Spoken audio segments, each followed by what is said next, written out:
Olá, vamos lá outra vez, dar continuidade aqui ao nosso curso de formação e acompanhamento terapêutico do Atenda. Vamos hoje trabalhar o capítulo 5 do meu livro em português, ou o item 4.5 presente aqui na tese de doutorado. Então hoje iremos tratar, fazer uma pequena pontuação aí a respeito do caso Angelina, ou a questão do olhar em rede, e aí pensar o AT, sua articulação com a instituição de tratamento e a formulação de um projeto terapêutico. Antes da gente começar a entrar no conteúdo em questão, eu gostaria de comentar uma pequena diferença que há entre essas três publicações. Então, no livro publicado em português, a gente hoje vai tratar do que seria o capítulo 5, como havia comentado. A tese seria o item 4.5 e na versão em espanhol desta publicação, este capítulo ele não consta nesta publicação em castelhano feita pela editora Letra Viva em Buenos Aires. Então, esse capítulo ele estará presente na revista eletrônica La Plaça T, traduzido como uma perspectiva aí, ou uma forma de você, leitor ou aluno, caso queira ler essa versão em castelhano, traduzida para o castelhano, pode então procurar na revista eletrônica La Plaça T. Então, é isso como ponto de partida, feito esse comentário, vamos então ao nosso eixo de trabalho que está sendo colocado aqui neste momento para vocês. Então, a gente vai trabalhar 3 pontos importantes, Primeiramente, a gente vai pensar essa questão da articulação em rede ou prática entre vários, conceito que foi cunhado pelos belgas, das instituições ali, Antenne, Le Courtil. Então, um conceito de prática entre vários, ou pratique à plusieurs, e aí a gente vai problematizar ou discutir essa ideia deste procedimento ético para pensar justamente a questão aí do trabalho em equipe. E aí a gente vai entrar um pouquinho nessa questão teórica, no modo como eu venho trabalhando aqui no eixo teórico ou nessa linha de raciocínio desenvolvida neste meu trabalho. Aí o segundo ponto, a gente vai também problematizar e pensar que essa questão aí, da prática entre vários, também nos orienta à formulação de um projeto terapêutico singular, ou então pensar como que se cria um dispositivo, no caso o acompanhamento terapêutico, atrelado a uma montagem institucional de tratamento. E aí, nesse sentido, a gente vai ter também um exemplo.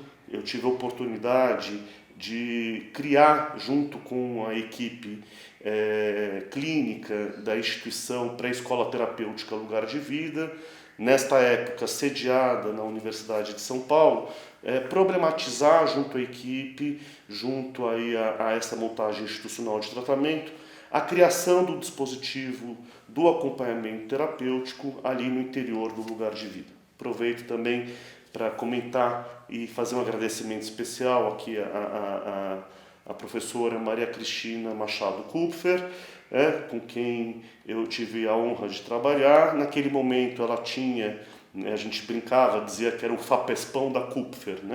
Então a Cristina tinha ali uma verba da FAPESP e tinha uma linha de pesquisa, um guarda-chuva aí, de pesquisa, e uma das vertentes era justamente problematizar a questão do acompanhamento terapêutico. Então essa tese também entrou no relatório final ali do projeto coordenado pela professora Cristina Kupfer.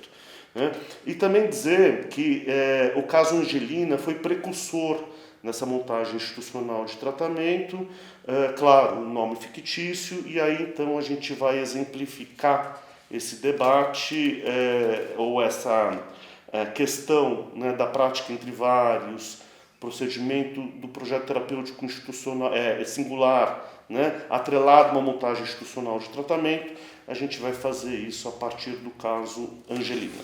Claro, como eu já disse, um nome fictício, né? E por fim, como terceiro ponto, para nós aqui hoje, iremos discutir essa questão do acompanhante terapêutico em função mesma da natureza da sua função, né?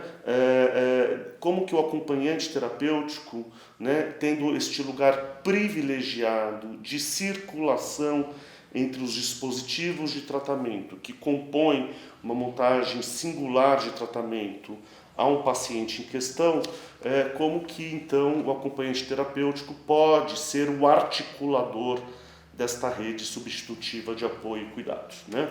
Nesse sentido, também quero apenas introduzir nesse contexto um debate muito rico que há entre a experiência brasileira de construção do campo aí do acompanhamento terapêutico e o modo como que se deu essa história na Argentina, né? Sempre dizendo que o acompanhamento terapêutico é uma invenção argentina, uma construção latino-americana, e temos aí pontos de debates interessantes também com relação à sua política, né?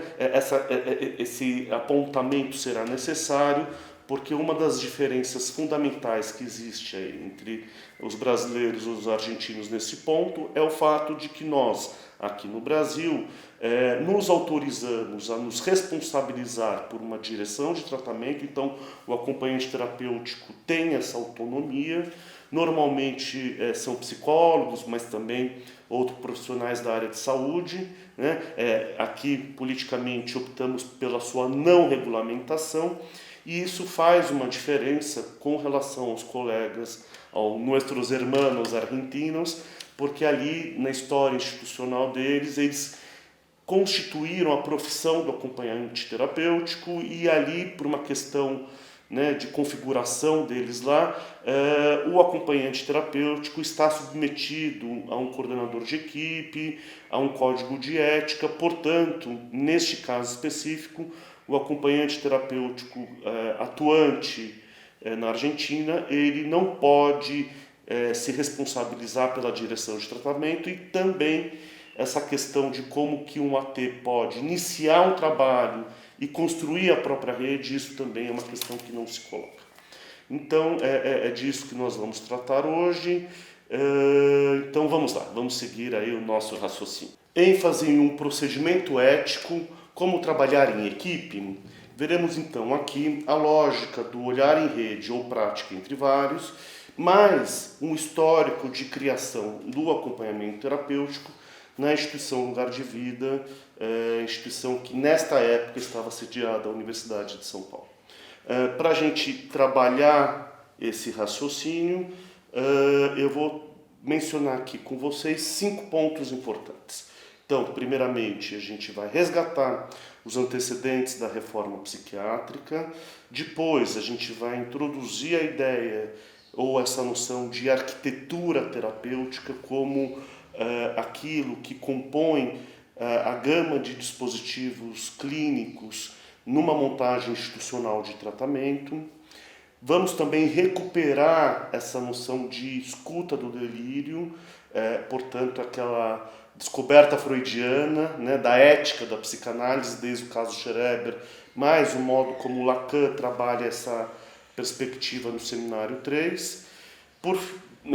Depois iremos trabalhar ou resgatar um pouquinho alguns procedimentos da psicoterapia institucional francesa para, finalmente, problematizarmos a importância da reunião de equipe como uma lógica que orienta aí essa prática entre vários, trazendo, portanto, uma ideia do Jean Noury de que na reunião de equipe ela é o coração que faz bombar ou faz manter viva a máquina institucional, né? E aí traremos isso, um exemplo ou uma discussão clínica a respeito do caso Angelina, caso este que foi precursor para pensar aí a instalação ou a criação do acompanhamento terapêutico nesta instituição e aí também problematizar a formulação de um projeto terapêutico. Então, vamos lá. Primeiramente, resgatar, né, para a gente entrar nesse tema da prática entre vários, recuperar algumas questões dos antecedentes da reforma psiquiátrica. Então, lembrar, como a gente já discutiu no capítulo Acompanhamento Terapêutico e Reforma Psiquiátrica, a questão ali do Pinel. Então, lembrar que o Pinel tinha ali consigo uma hipótese de que algumas pessoas tinham um cérebro mais suscetível e este cérebro, ao encontrar com o tecido social, ao estar ali, né, indo ao encontro com o outro, este cérebro mais frágil, né, ele era passível de produzir ou eclodir a questão da loucura, né? Também lembrar aquela ideia do esquirol, vamos recuperar isso, né? O esquirol aponta para uma questão importante na história das instituições de tratamento da loucura, quando ele, Esquirol, se propõe aí, ou problematiza a ideia de que não seria possível tratar da loucura numa instituição em que houvesse também outras demandas, né? Então, ele, Esquirol, vai dizer, para o tratamento da loucura é necessário criar uma montagem institucional com esta demanda específica, né? Isso é importante, né, e já faz gancho com o segundo ponto que eu quero mencionar também com vocês, essa noção aí de arquitetura terapêutica, né? Arquitetura terapêutica ou montagem institucional de tratamento, um pouco essa ideia da gente pensar como que, por exemplo, um CAPS, ou como gostam de dizer os mineiros, né, um CERSAM, ou um hospital-dia, enfim, menos importa a nomenclatura, mas pensar essa instituição, esse território institucional como um lugar de passagem, onde é possível ali acolher a produção psicótica. Então, este território, ele teria ou tem consigo, né, uma oferta, uma gama de dispositivos de tratamento, né? Então, recuperar um pouco essa ideia, né? Então, a gente pode pensar, por exemplo, um CAPS tem enfermagem, psiquiatria, o serviço social normalmente se responsabiliza também pelos atendimentos de família ou familiares, a gente tem as oficinas terapêuticas.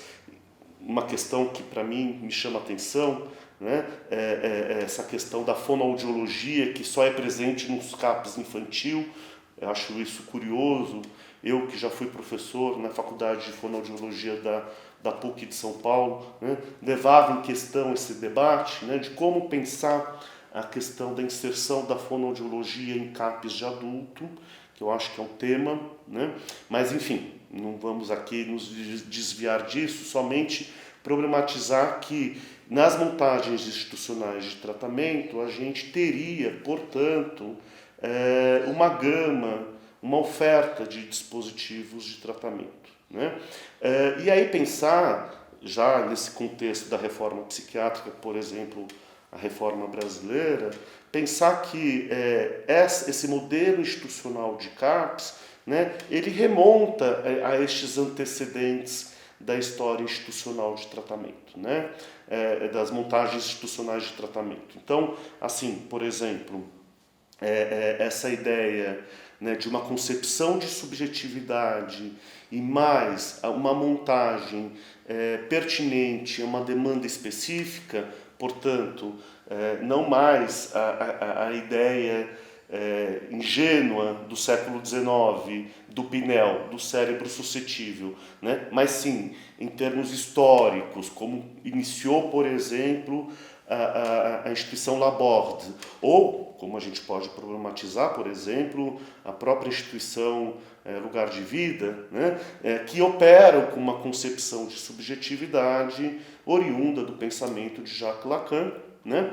E aí pensar como que essa concepção de subjetividade, em alguma medida, ela se torna algo transversal aos dispositivos que compõem uma montagem institucional de tratamento. Então, mais ou menos assim, em termos conceituais, lendo a literatura ou pegando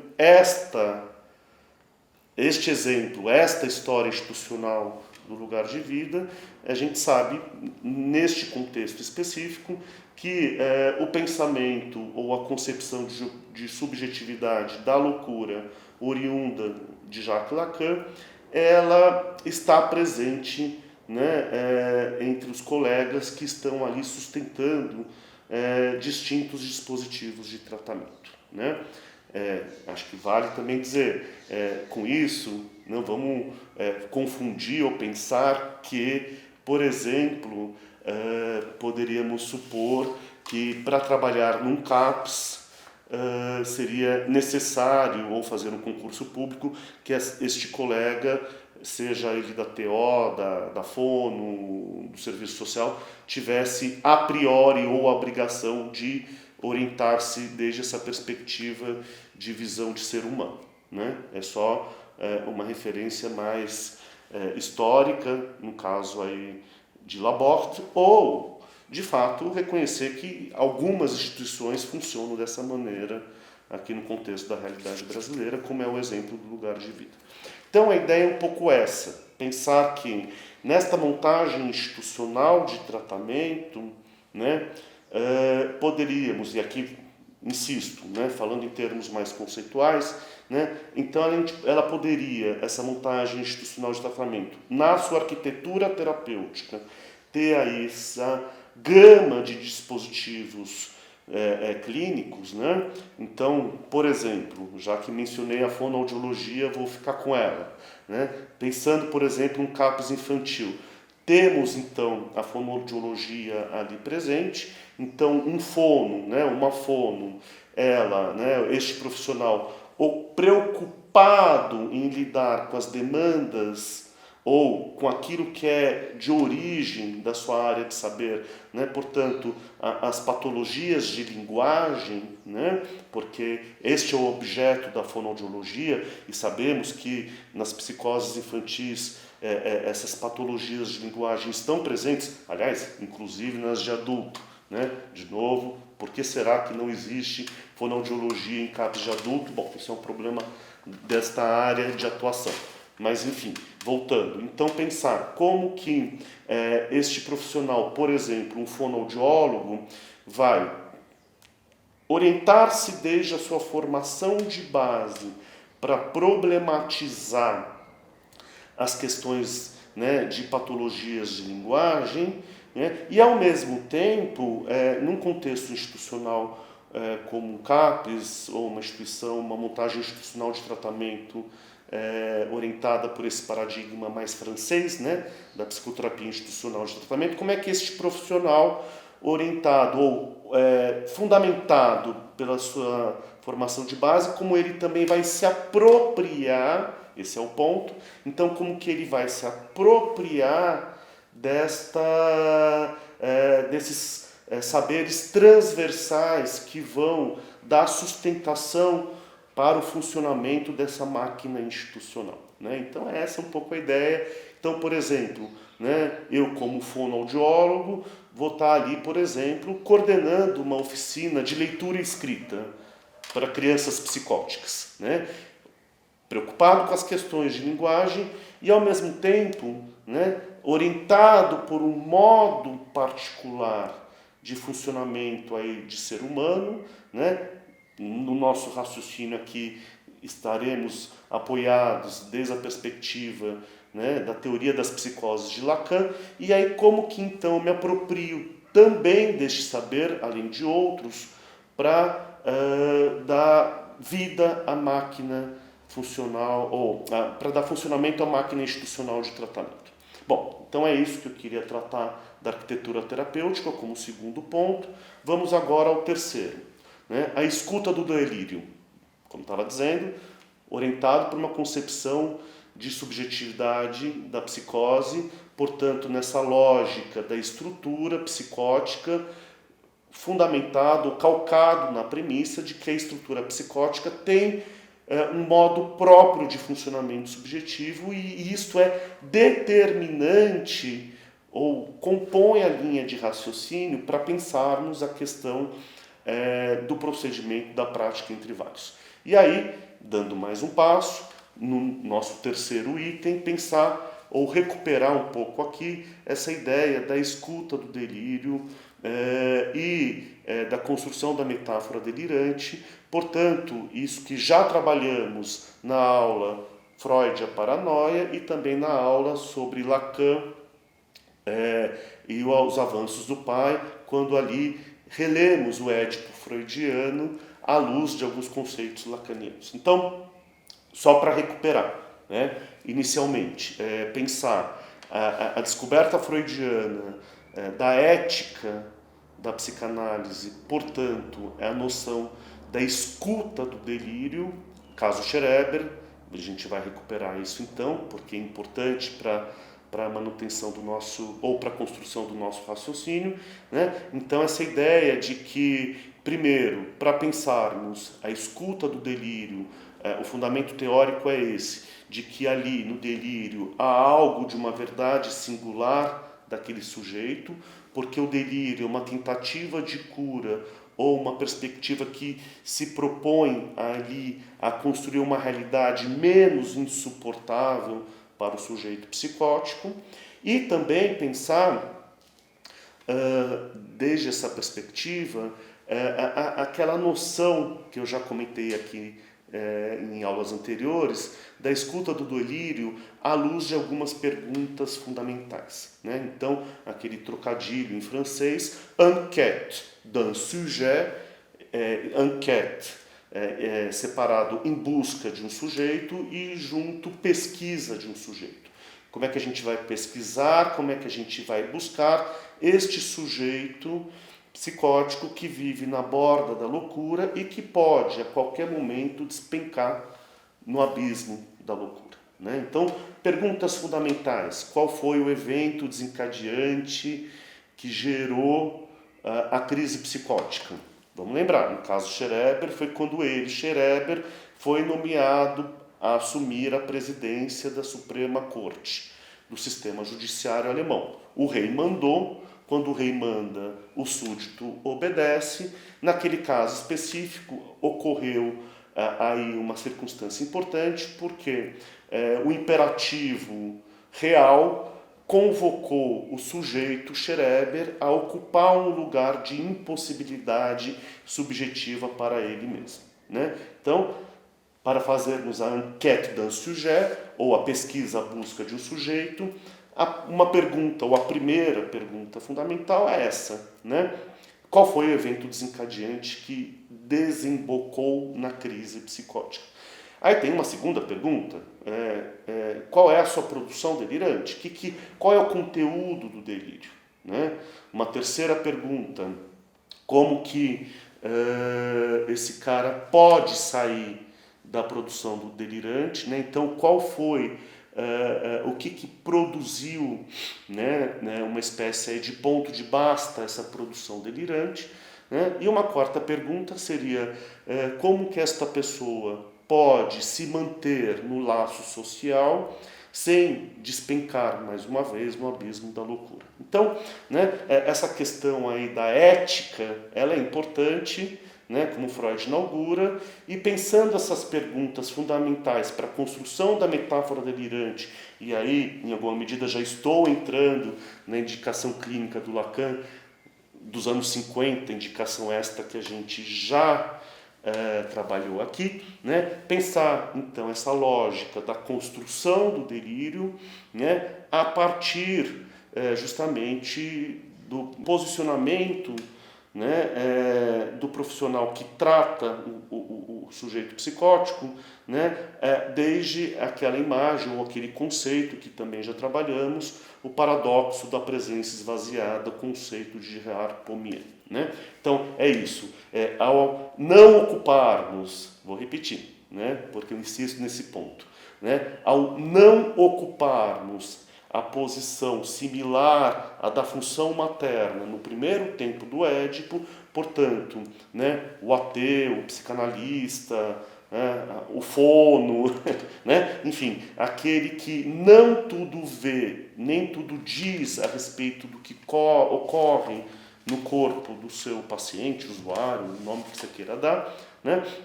Se a gente então deserotiza os objetos pulsionais do desejo, objeto voz e objeto olhar, se a gente consegue fazer, portanto, este semblante de presença esvaziada na relação terapêutica ou transferencial com o psicótico, né, a gente vai aí criar condições para que o psicótico possa endereçar o seu significante sob transferência a este profissional que, por exemplo, está inserido numa montagem institucional de tratamento. Então, esse é o ponto importante. Então, a gente já está aí, já mencionamos o terceiro aspecto que nos interessa aqui problematizar. Então, vamos ao quarto, né? A gente já falou disso, né, em alguma medida. Lembrar, portanto, da psicoterapia institucional francesa do Jean Noury, né, e essa ideia ou essa comparação como uma estratégia para localizar melhor a você, aluno, o que a gente está falando aqui, de pensar, portanto, que a psicoterapia institucional não é, por exemplo, né, dentro de uma instituição qualquer, né, uma sala com uma portinha que tem assim escrito psicoterapia ou psicologia, e que aí a pessoa, o usuário, ele vai abrir a portinha da instituição e estabelecer uma relação dual com um psicólogo, né? Então, não é disso que se trata, é de uma outra ordem. Pensar, portanto, essa ideia ou essa noção da psicoterapia institucional francesa como uma lógica institucional onde é ofertado uma tensão entre uma oferta coletiva ou institucional, portanto, uma gama de dispositivos, né? E aí então já estou falando dessa ideia de arquitetura terapêutica, certo?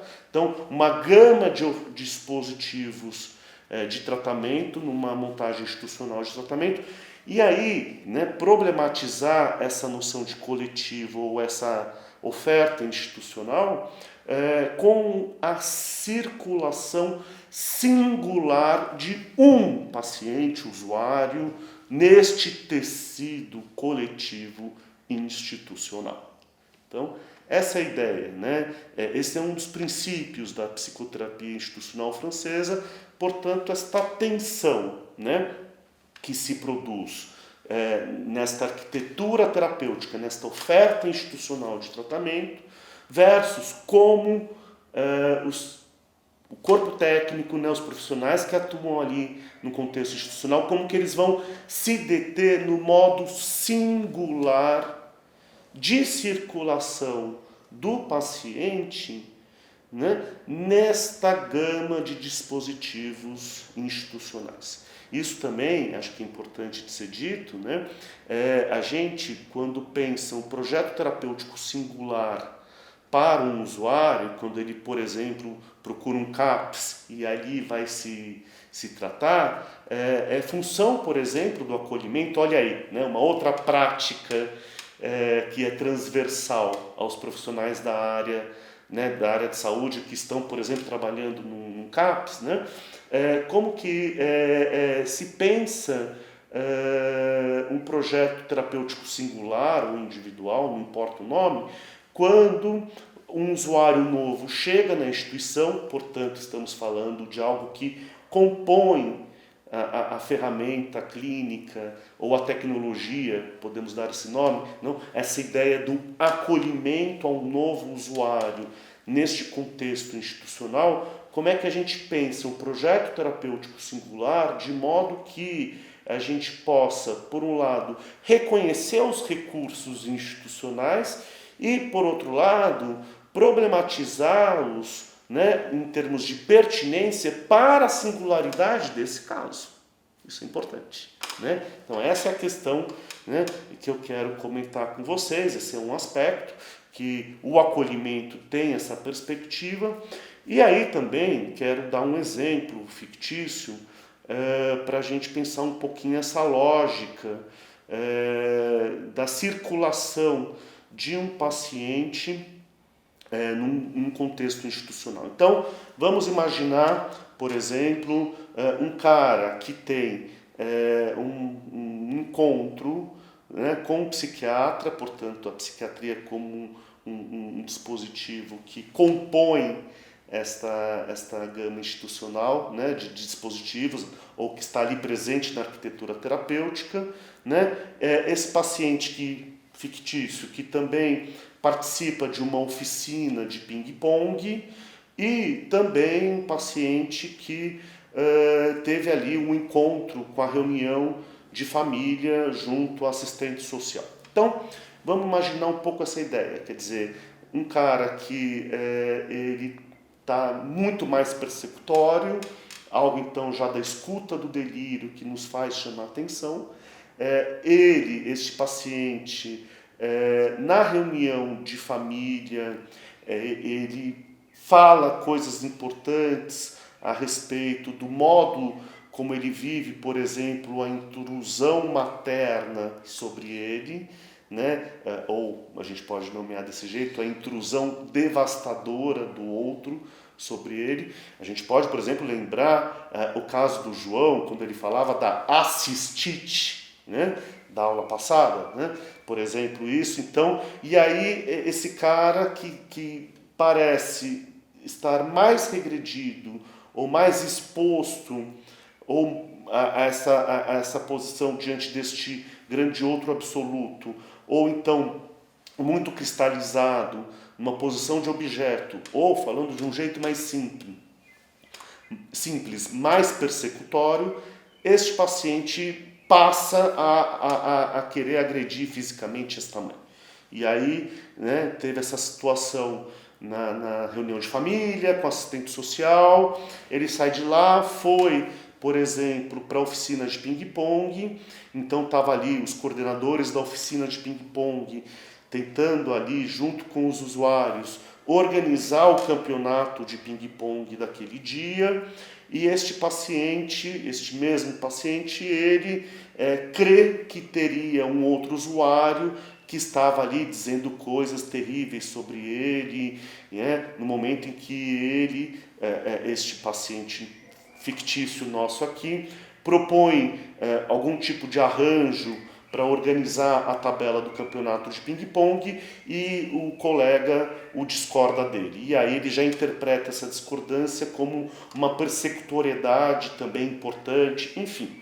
Né? E aí, nesse contexto, a gente pode pensar que na reunião de equipe juntaram ali, né, os coordenadores da oficina de ping-pong, junto com o assistente social que fez a reunião de família, conversando com um psiquiatra, né, eles fazem aquilo que a gente pode pensar uma reunião de equipe, ou uma reunião envolvendo os atores sociais, né, ou os profissionais que estão trabalhando diretamente naquele caso, e aí formula uma hipótese para pensar um pouco como que então o nosso usuário fictício, por algum motivo, ele está mais persecutório, e aí, junto ao psiquiatra, propõe-se, portanto, um pequeno ajuste na medicação. Enfim, isso é um exemplo que eu estou trazendo para vocês,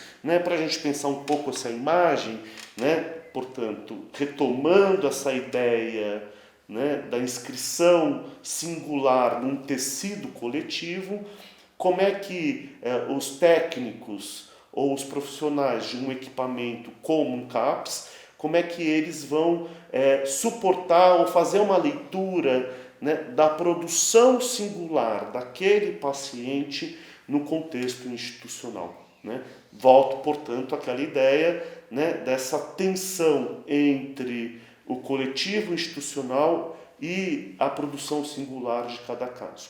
É como se a gente pensasse essa ideia ou essa noção de que a cada encontro com a cada profissional ali que compõe ou que sustenta essa gama de dispositivos de tratamento, em cada encontro, este usuário fictício pudesse ali endereçar algo da sua subjetividade a este profissional, sob transferência. Aquela ideia da construção do delírio, da escuta do delírio, como a gente estava falando anteriormente. É como se fossem, entre aspas, caquinhos de subjetividade. Com cada profissional, este usuário nosso aqui, fictício, ele mostra um caquinho de subjetividade, entre aspas, e aí, na reunião de equipe, os profissionais vão juntar estes caquinhos de modo aí a constituir um mosaico, né? Ou uma hipótese clínica. Então é isso. Neste exemplo fictício, estava dizendo para vocês, este usuário, por algum motivo, estava mais paranoico, e aí a equipe, junto com o psiquiatra, define fazer um ajuste na medicação, porque corria o risco deste, nosso exemplo aqui, deste cara ir para uma passagem ao alto. Então é pensar que nesta constituição deste mosaico, pensar justamente na formulação de uma hipótese clínica para aquele momento do tratamento em questão. Então, para a gente finalizar o nosso raciocínio, vamos aqui exemplificar isso tudo que a gente já teorizou, esses 4 pontos iniciais, né? Antecedentes da reforma psiquiátrica, arquitetura terapêutica, escuta do delírio sob transferência e certos aspectos da psicoterapia institucional francesa, sobretudo a ideia da reunião de equipe como o coração que faz manter viva esta máquina institucional, né? Então pensar um exemplo aí de uma reunião de equipe, agora um exemplo concreto, para ilustrar isso também à luz do que aconteceu historicamente, isso no ano de 2005, 2006, quando a gente pensou a criação do acompanhamento terapêutico na instituição pré-escola terapêutica Lugar de Vida, como eu já comentei com vocês anteriormente. Projeto esse vinculado a uma verba que a professora Maria Cristina Machado Kupfer obteve ali da FAPESP.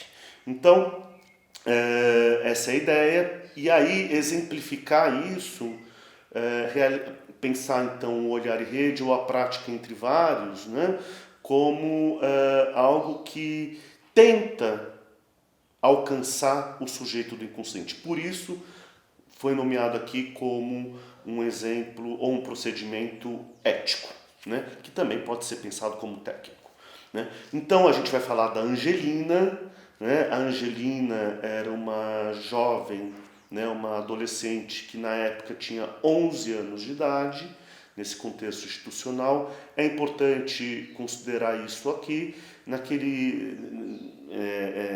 como critério naquele momento do debate, né? A instituição Lugar de Vida, ela tinha também um critério cronológico, portanto, uma instituição voltada às psicoses infantis, né? O autismo, na primeira infância. Então, 11 anos já é um critério cronológico de alguém que já está extrapolando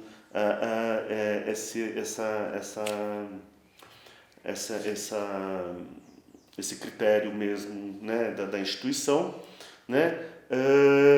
E também pensar que seria pertinente ou interessante conceber novas possibilidades de composição de parceria institucional, né? Institucionais entre o Lugar de Vida, né, que em alguma medida já estava ali preocupado em termos de equipe, a dar um destino novo para esta jovem, a Angelina, e aí também pensar o projeto terapêutico com outras instituições para além da escola, porque também ali esta menina ou jovem, ela já estava também, né, participando ou indo a uma escola regular, vizinha à sua casa, num bairro periférico aqui de São Paulo,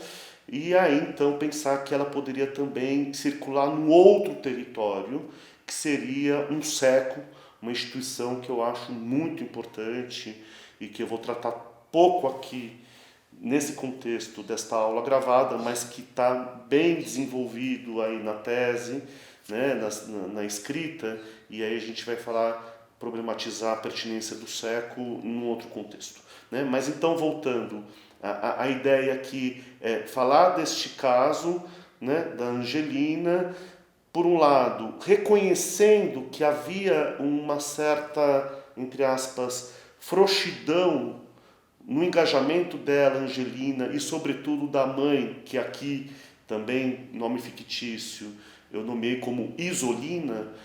Então, como que esta mãe estava pouco efetiva ou sustentando de uma maneira precária o engajamento, o tratamento da filha, seja na instituição Lugar de Vida, seja também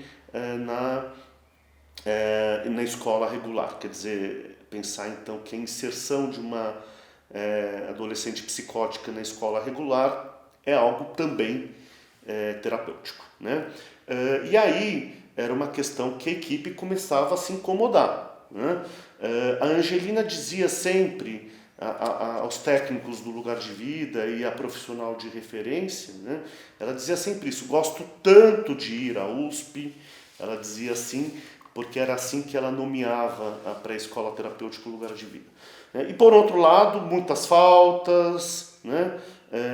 Enfim, algo então que a equipe naquele momento se perguntou: mas o que está acontecendo? Né? E aí surge uma demanda de criação do dispositivo do acompanhamento terapêutico nesta arquitetura terapêutica. Né? Quer dizer, este caso foi um caso pertinente para pensarmos isso, em função dos critérios que eu estava dizendo para vocês há pouco. Primeiro, né, uma moça de 11 anos. Então, uma instituição voltada para a primeira infância teria, portanto, que pensar como compor com novos territórios, novas instituições, né, para fazer esse movimento de passagem, né, da infância para uma adolescência ou a vida adulta. Né? Então tinha esse ponto do critério. Mas também uma hipótese clínica que estava preocupando a instituição. Por que cargas d'água? Porque cargas d'água ela já não tinha o mesmo engajamento no próprio tratamento como tinha em um momento anterior. Né? E aí então, pensando, né, em função dessa pergunta, o que está acontecendo neste caso, que impasse clínico é esse, pensamos então na criação do AT ou uma presença, né, terapêutica, um profissional que estivesse vinculado àquela montagem institucional, né, e aí era a minha posição como doutorando da Universidade de São Paulo, né, e compondo com esta instituição, então eu ir ao encontro desta família e pensar também numa hipótese teórica que era importante. Né? Era uma dúvida que a gente tinha, sim. Será que estava ali, em alguma medida, havia, né, um transbordamento ou estava imperando o gozo materno sobre esta filha? Quer dizer, em alguma medida, porque cargas d'água que a Isolina, né, ela estava impedindo desta filha ir ao encontro das ofertas de laço social do mundo. Então, tinha uma questão clínica que a gente teorizou naquele momento de pensar, bom, vamos escutar essa mãe. Né? E também uma outra questão que é uma demanda da própria instituição, de compor com novas instituições e expandir, portanto, o território de circulação da Angelina. Né? Para além da escola, concebeu-se então um projeto dela ir ao SECO, né? Ao Centro de Convivência Cooperativa, instituição essa que tem uma pertinência tremenda, né, no campo da saúde mental. Então, esse foi o exemplo, né, o desenrolar do caso, e é um caso que eu tenho muito carinho, é um caso muito bonito, ele está todo aí na escrita do livro ou da tese, e então este caso clínico, essa história, eu reporto a você, aluno, a leitura do meu texto. Então, para darmos continuidade à nossa aula, agora iremos tratar do terceiro tópico, a questão da construção de uma rede substitutiva de apoio e cuidado. Pensar, portanto, essa questão do acompanhante terapêutico como articulador de rede. Né? Ele pode, portanto, este AT, construir e sustentar este funcionamento. Acho que aqui cabe um comentário, uma questão que é importante, considerar uma diferença que há entre a experiência brasileira e a experiência argentina. No caso do Brasil, nós aqui podemos responsabilizar um acompanhante terapêutico pela sua concepção e direção de tratamento. E aí essa ideia de construção de uma rede substitutiva de apoio e cuidado compõe, em alguma medida, a própria direção de tratamento. Né? Isso, pessoal, é diferente do contexto argentino. Né? Então eu vou querer fazer um breve comentário sobre essas diferenças entre Brasil e Argentina, comentar um pouquinho a história argentina para vocês e fazer uma marca com relação à história brasileira, tendo como pano de fundo essa marca ou essa diferença fundamental que no caso dos argentinos, eles criaram essa lógica de profissionalização do acompanhante terapêutico, então lá é uma profissão regulamentada e a gente aqui no Brasil optou por não seguir esse mesmo caminho. Portanto, temos aqui, assim como na psicanálise, a não regulamentação do acompanhamento terapêutico. Então, só para mencionar, esse é um tema que a gente aprofunda aqui no curso de formação em AT a partir do módulo da clínica do acompanhamento terapêutico, porque é um tema que se articula com a política, e o tema da política ele é transversal a todo o segundo módulo. Mas só para introduzir aqui, na história da Argentina, a questão aí do acompanhamento terapêutico segue alguns passos e de uma maneira muito sucinta comento isso com vocês. Então, de dizer inicialmente que em 94, no milênio passado, quando ainda não tinha internet, né, aconteceu o primeiro congresso argentino de acompanhamento terapêutico na cidade de Buenos Aires, congresso esse que foi organizado naquele momento ou encabeçado por 3 colegas, estavam ali na frente dessa organização o Gabriel Pulice, o Federico Manson e o Gustavo Rossi. Então ali eles organizaram esse congresso, né? Em 2001 teve o segundo congresso argentino de acompanhamento terapêutico realizado em Córdoba, e neste congresso houve também uma convocatória virtual. E aí foi muito interessante porque houve uma resposta impressionante de muitas pessoas interessadas nesse tema, de distintos países. Isso relatam os nossos colegas argentinos, né, os nossos amigos, nossos hermanos, que foi uma surpresa essa resposta. Então, neste momento já havia internet e aí foi possível, então, ter essa resposta de, como dizem aí os colegas, mais de 30 países manifestando interesse pela questão do acompanhamento terapêutico. Em 2003 foi criado o terceiro Congresso Argentino e o primeiro Congresso Ibero-Americano em Buenos Aires. Neste momento já foram vários colegas brasileiros para este encontro, em Buenos Aires, né? E em 2006 teve o primeiro Congresso Internacional de Acompanhamento Terapêutico realizado aqui em São Paulo. Estava ali na responsabilidade do nosso colega Kleber Barreto, e aí, neste momento, também compus junto ao Kleber e outros colegas, fiz parte da comissão organizadora deste encontro, né? Essa questão é uma questão importante para situar historicamente. Brasil e Argentina optam por caminhos muito distintos. Então, os argentinos, nesta história que eu comento o início delas, né, eles vão aí no caminho da constituição da ATRA, que é a Associação de Acompanhantes Terapêuticos da República Argentina. Depois constituem, a partir desta associação, que tem consigo um caráter de representatividade. Então, esta associação, representatividade eu quero dizer de entidade de classe, né? Então, começa já a ter o germe para pensar a profissão do acompanhante terapêutico na Argentina. E aí, então, começam a criar as leis de implementação desta política no sistema de saúde, né? Então, começam os estados, ou como eles gostam de dizer, as províncias, né? Criar suas leis específicas de saúde mental para regulamentar a profissão de acompanhante terapêutico e incluir esta profissão nas políticas públicas de saúde, né? E, por fim, começa a ter também o que eles nomeiam como a tecnicatura.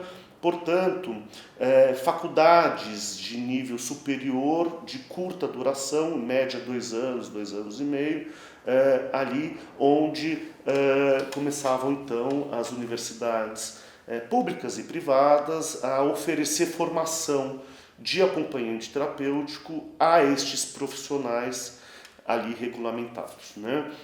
Só para comentar em termos históricos, né, e também fazer um aceno a uma querida companheira de trabalho, a primeira tecnicatura argentina criada, aí eu posso dizer, no mundo, foi feita na cidade de Paraná, na província de Entre Rios, tendo aí uma colega importante, a Andréa Flori, como alguém que esteve ali à frente da construção dessa concepção aí desse curso. Então, vejam que na experiência argentina temos aí algo completamente diferente do que ocorre no Brasil.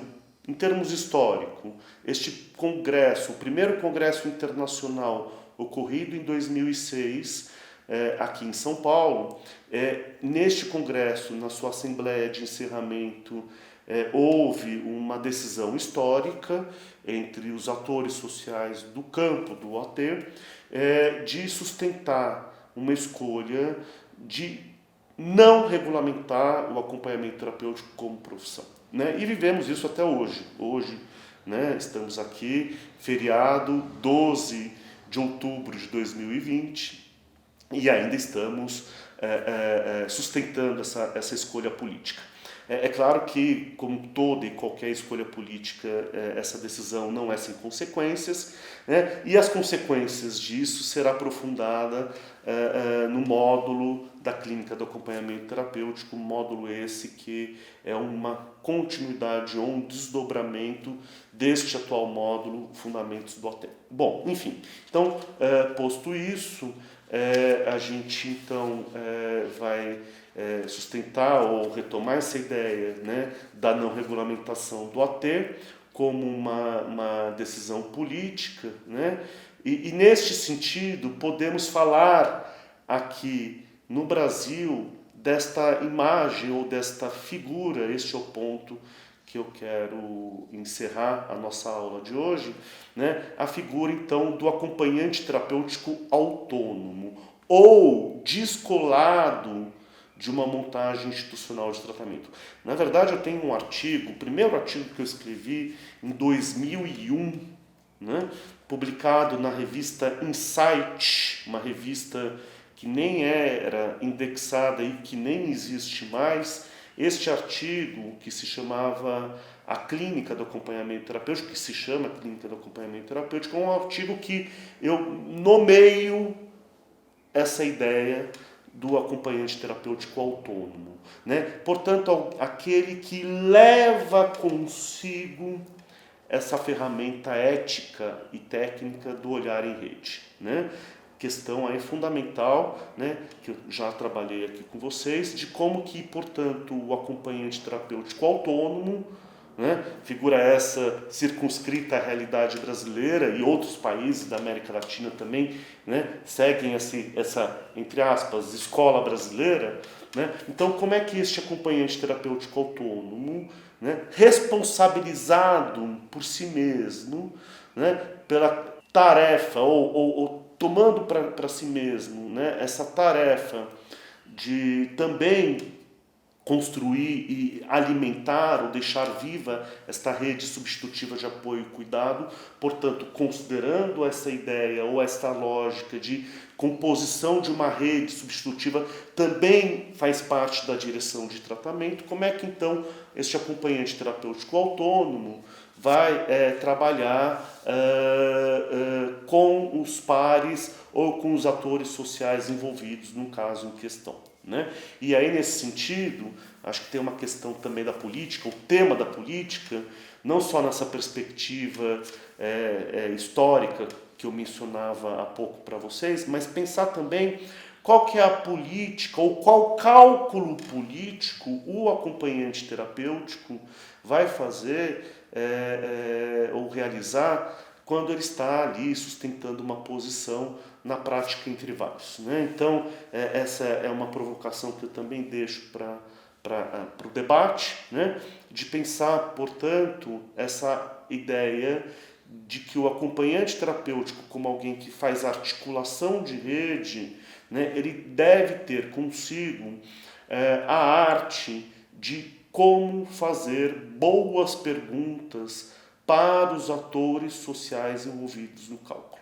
Um pouco aquela imagem que a gente tem, né, que foi discutido muito aqui no Brasil nos anos 2000, com a presença do Jean-Jacques Racial, né, quando ele, o Racial, trazia a figura do bobo da corte, né? O bobo da corte é aquele que tem um lugar legitimado no laço social na corte, está ali presente, né? É alguém que tem um cálculo, uma posição curiosa, porque ele, bobo da corte, quando faz as gags sobre a própria corte, ele é capaz de desvelar os não ditos presentes na própria corte ou no funcionamento ali ou nas relações sociais ali presentes. Então, essa imagem do bobo da corte, trazida a nós pelo Jean-Jacques Racial, é uma imagem interessante porque nos ajuda a pensar esse cálculo político do acompanhante terapêutico quando ele vai trabalhar em rede com atores sociais. E aí a gente pode dizer, claro, né, os colegas da educação, do judiciário, da medicina no hospital geral, né, da vulnerabilidade social e, portanto, os colegas da assistência social. Enfim, né, tem aí uma discussão riquíssima de algo que também será aprofundado no módulo A Clínica do Acompanhamento Terapêutico. Então é isso. Né? Estamos finalizando a nossa aula, né, do capítulo 5 do livro, ou item 4.5 da tese, a questão do olhar em rede. Espero que vocês tenham aproveitado, né, e aí a gente vai seguir adiante com os nossos conteúdos aqui. Então, muito obrigado pela atenção, até uma próxima e até em breve.